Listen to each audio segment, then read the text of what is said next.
اب اس کے بعد باری ہے ذکر کے آداب۔ حضرات علماء کرام نے فرمایا ہے، نمبر 1، ذکر کرنے والا جس جگہ ذکر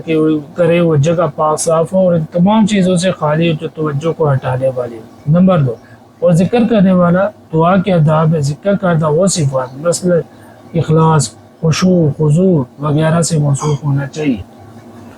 نمبر 3، اور ذکر کرنے والے کا منہ بالکل پاک صاف ہو، اگر منہ میں کسی چیز کی بو ہو تو مسواک سے دور کر لے۔ نمبر 4، اور جس جگہ بیٹھ کر ذکر کر رہا ہو وہاں قبلہ روح ہو کر بیٹھے۔ نمبر 5، اور عاجزی اور انکساری، سکون اور اطمینان اور وقار اور دل کی پوری توجہ کے ساتھ ذکر کے لیے بیٹھے۔ نمبر 6، اور جو بھی ذکر کرے اس کے معنی اور مفہوم کو اچھی طرح سمجھے اور ان میں غور کرے۔ نمبر 7، اور اگر کسی ذکر کے معنی نہ جانتا ہو تو کسی عالم سے دریافت کر لے اور سمجھ لے۔ نمبر 8، اور تعداد زیادہ کرنے کے خیال سے جلد بازی نہ کرے، اسی لیے علماء نے لکھا ہے کہ ذکر میں لا الہ الا اللہ میں لا کو کھینچے۔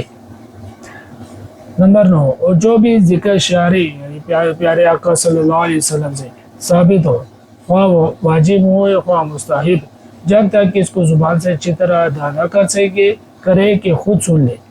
اس وقت تک اس کا کچھ اعتبار نہیں۔ نمبر 10،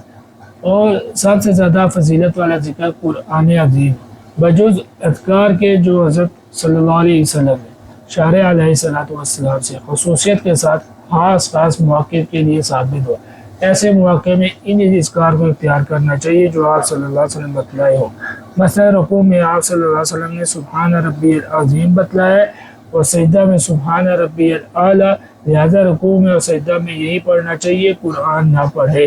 اسی طرح طواف کے بجائے تلاوت قرآن کی دعا کرنا افضل ہے۔ نمبر 11، اور ذکر اللہ کی فضیلت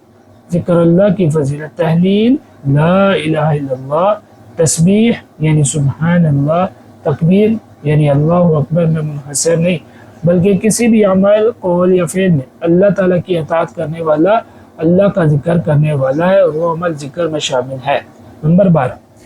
علماء نے فرمایا کہ جب بندہ رسول اللہ صلی اللہ علیہ وسلم سے منقول شدہ مختلف اذکار، مختلف اوقات اور مختلف حالات میں رات دن صبح اور شام پابندی کے ساتھ پڑھتا رہے گا تو کثرت سے اللہ کا ذکر کرنے والے مردوں اور عورتوں میں شامل ہو جائے گا۔ نمبر 13، اور جس شخص کا کوئی وظیفہ رات یا دن کے کسی حصہ میں یا کسی نماز کے بعد یا ان کے علاوہ کسی اور وقت میں مقرر ہو، حالت میں مقرر ہو جسے وہ پابندی کے ساتھ پڑھا کرتا ہو، اگر کسی دن وہ چھوٹ جائے تو اس کا تدارک ضرور کر لے، یعنی اس کو لوٹا لے، دوبارہ پڑھ لے، اور جس وقت بھی ممکن ہو اس کو پڑھ لے اور پورا کر لے اور اسے بالکل ہی نہ چھوڑے تاکہ پابندی کی عادت برقرار رہے، لہٰذا اس کی قضا میں سستی نہ برتے۔ تو یہ ادابی آپ بار بار سنیں گے اور دیکھیں گے اور پرنٹ کر کے ایسی جگہ پر لگائیں گے جہاں پر آپ کی نظر پڑتی رہے تاکہ یہ سبق آپ کو بار بار سننے دیکھنے کی وجہ سے یاد ہو جائے۔